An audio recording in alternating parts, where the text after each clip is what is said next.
Sandra Rosen. And I'm Angela Giles. And we are co-founders of The Everyday Woman. We are so excited to be with you here today. And what are we going to be talking about today? So today's episode, we want to talk about you make your own path. Wow. That's pretty profound, isn't it? It's so funny. It's so funny when I think about that topic and when we decided to make it part of the Everyday Woman book and podcast, I thought to myself, what does that actually mean? You make your own path.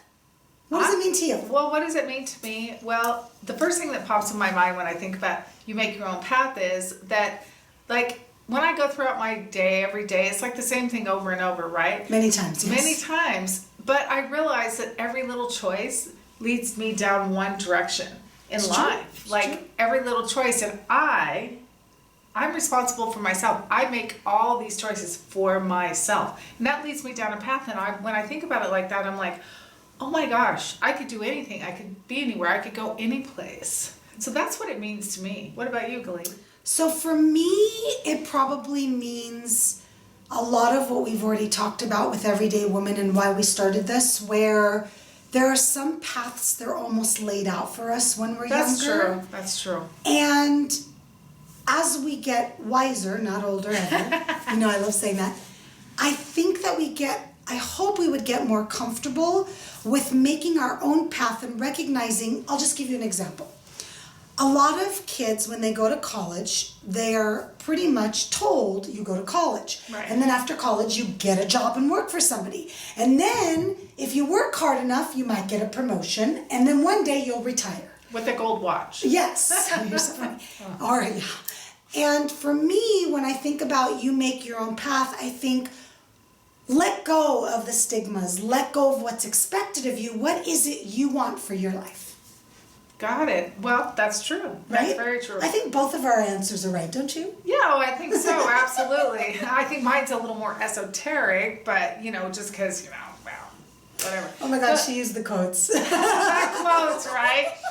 But as far as you, as the everyday woman, the thing that I want to just encourage you to think about is, what if you're in a situation where you feel like you're not sure if you really can make your own path, or you're in you have something challenging going on?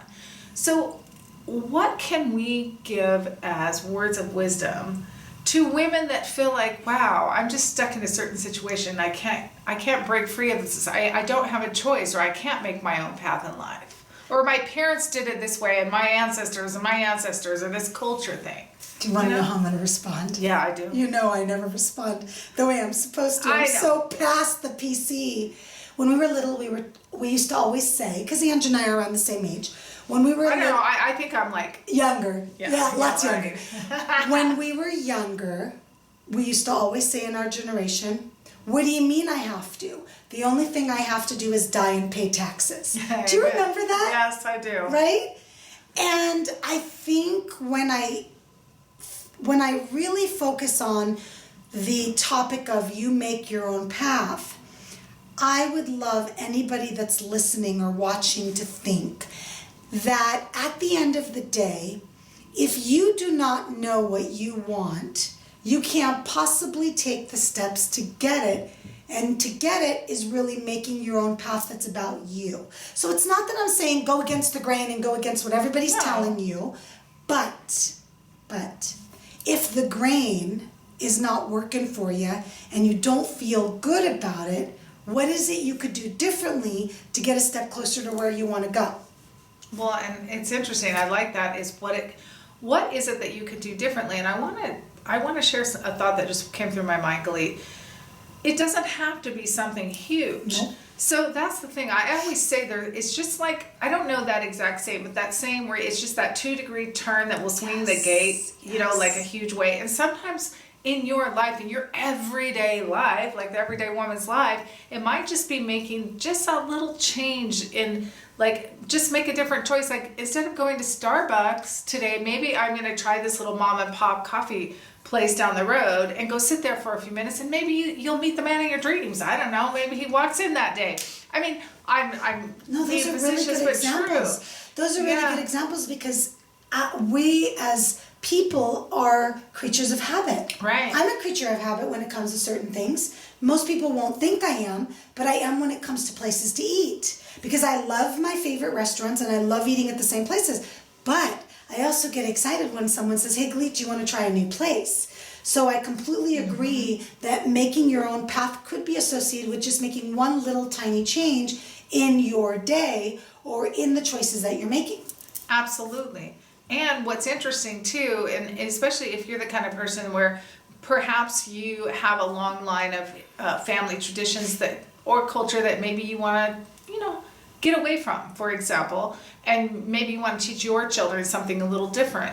Well, in this scenario, if you just make a little change, your children will see you make that change. So it has a butterfly effect too. Yes. Just making these little tweaks all the time can totally change the journey of your path. And that can be for good or bad too. Oh yeah, we never know. Yeah, we don't know.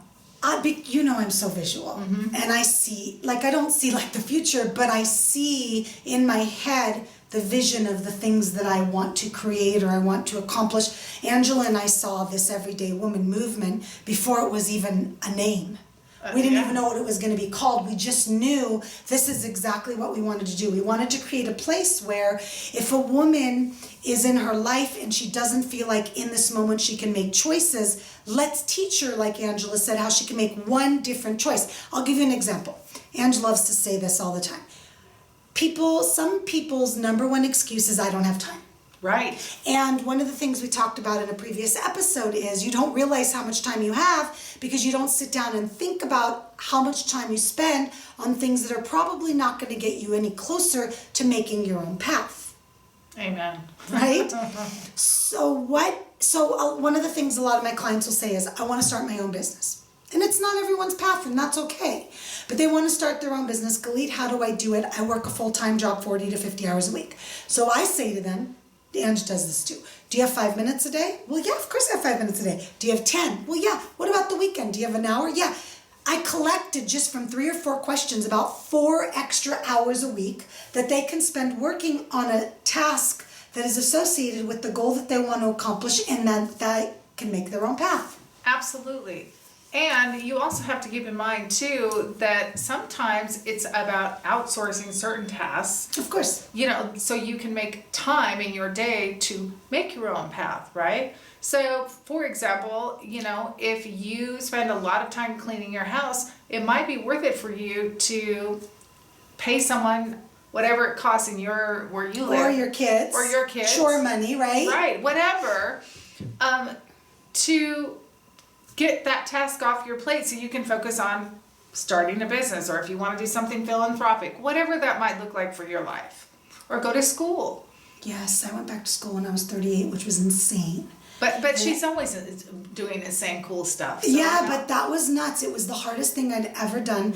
I almost quit multiple times. I went back to get my master's degree in therapy, which I love. I'm not a therapist, but I love that I got to learn about the mind and changing behaviors. And that's a lot about what we're talking about, change of behavior. And when I went back to school, it was supposed to take me 2 years full time. It took me 5. I took 3-week leaves of absences. And it was not easy, but I just knew that that's what I wanted to learn. There's just so much there at your fingertips. And one of the excuses I hear, aside from time the most, is I don't know how. True. So if you don't know how, then I encourage you to reach out to find a mentor. You can even come in the Everyday Woman community and ask for help. Ask for support. In fact, that's really important. And I think we're actually going to talk about that in one of our upcoming episodes. We are. Yeah. More than anything, you need to recognize that there's no possible way for one person to know everything. No. I learn every single day. Some of the lessons are a little bit more challenging than others. But I recognize that I don't know everything. And I'm also not good at a lot of stuff. But what I've learned is there are people that are really good at the things I'm not good at. So don't let the how or I don't have enough time stop you from taking those steps to making your own path. Some of the most, I want to say the most amazing women in history, if you look them up and look the top 10 women that have made an impact in the world over the years, are women that really made their own path. That's true. That is so true. In fact, we watched a film about that. I can't remember what it's called right now, but it was about a woman that was brave back in the 1800s, and I was blown away. Warrior something. Yeah, it was very cool. So absolutely, and you can make your own path. So we just appreciate you so much, and we know that you can make your own path, even if it's just making a small change in something you do on a daily basis to start. And more than anything, what you need to recognize, and I say this a lot in my speaking engagements and the things that I do, don't wake up one day and regret. Regret that you followed somebody else's path